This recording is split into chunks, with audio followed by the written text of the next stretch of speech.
प्रिया की माँ यानी मेरी सासू जी, पहली बार मैंने उन्हें फेसबुक की डीपी पे देखा तो मैं चौंक गया। वह काफी जवान और सुंदर लग रही थी।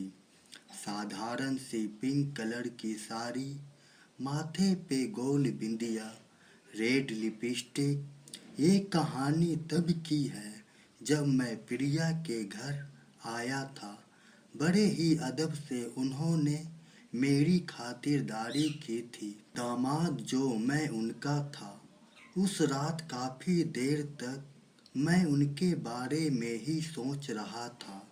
इस उम्र में विधवा होने के बाद भी बहुत अच्छा मेंटेन कर रखा था उन्होंने। मुझे नींद नहीं आ रही थी तो मैं छत पे यूं ही टहलने चला गया।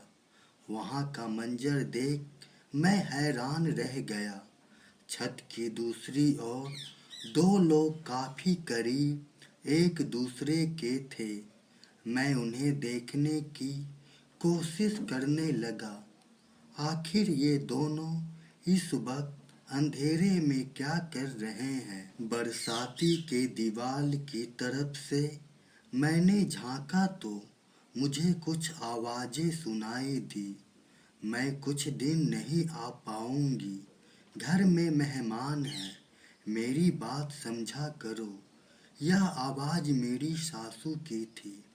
मैं उचक उचक कर उन दोनों को देखने की कोशिश कर रहा था।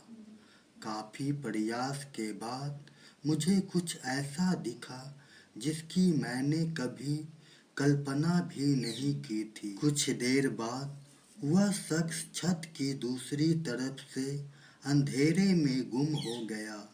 तभी सासू जी की नजर मुझ पर पड़ी। वह चौंक पड़ी। अरे, आप अभी तक सोए नहीं? मैंने कहा। अगर मैं सो जाता तो मुझे आपकी सच्चाई कैसे पता लगती। वह हक्की बक्की रह गई और मेरे सामने हाथ जोड़ते हुए कहने लगी, तुम ये सब प्रिया को मत बताना। मैंने मुस्कुराते हुए कहा, नहीं बताऊंगा। पर वह कौन था जिसके साथ आप बातें कर रही थी? सख्त लहजे में उन्होंने कहा, वो सब छोड़ो।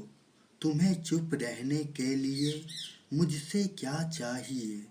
मैंने कहा, रात काफी हो गई है, आप नीचे जाकर सो जाइए।